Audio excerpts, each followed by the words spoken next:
toda a organização está buscando a melhor maneira de fazer dentro das suas características e dentro das suas limitações. Então, realmente, cada caso precisa ser analisado com calma. Essas estruturas elas podem inclusive mudar com o tempo, de acordo com a característica da carteira que está em execução naquele momento, ou então com a previsão futura, como no caso de expansão, ou então até mesmo de redução da carteira.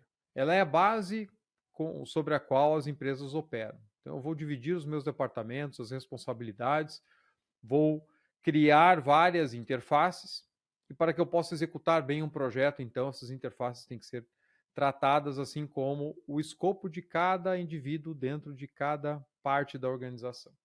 E isso, como nós sabemos bastante, não é nada muito simples.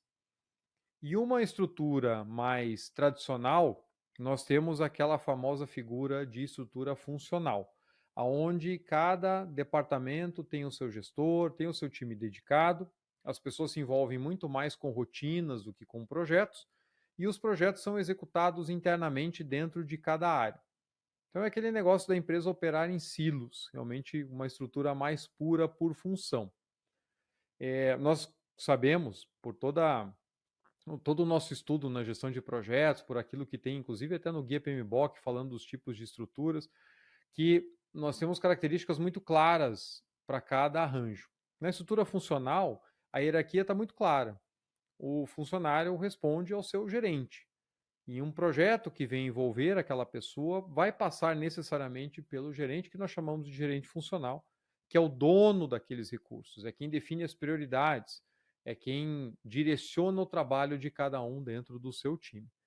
Então, nessa estrutura funcional, os projetos costumam ser executados de forma parcial em relação à alocação de tempo. A dedicação normalmente é part-time, porque os profissionais trabalham também nas rotinas do departamento e não apenas nos projetos. E quando tem alguma colaboração entre uma área e outra, é preciso que os gerentes funcionais conversem e acertem os recursos que vão participar e quanto tempo cada um deles vai dedicar naquele projeto. Normalmente eu preciso, como gerente de projetos, se eu estou fazendo um projeto maior na organização que precisa de pessoas de departamentos diferentes, a principal pessoa que eu vou precisar sentar para negociar recursos é o gerente funcional, para que ele possa ceder parte da sua equipe ou um profissional ou mais para aquele meu projeto por um determinado tempo. Então, essa estrutura funcional. Na matricial, nós temos um arranjo que ele é vamos dizer assim, uma estrutura híbrida. Você tem setores com rotinas, mas que também estão acostumados a executar projetos.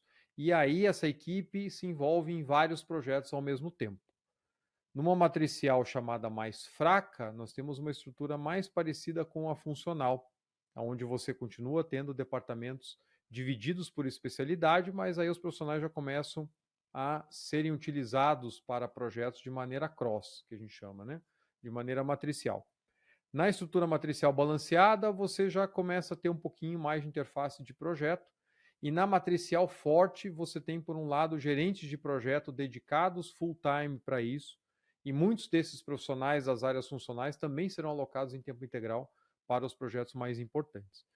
Então, na estrutura matricial, você cria um arranjo onde as pessoas participam tanto de rotinas do departamento quanto projetos, sendo cedidos de acordo com a necessidade, mas com os projetos ganhando mais importância, mais relevância, e isso quer dizer que os projetos contarão com recursos com mais tempo dedicado.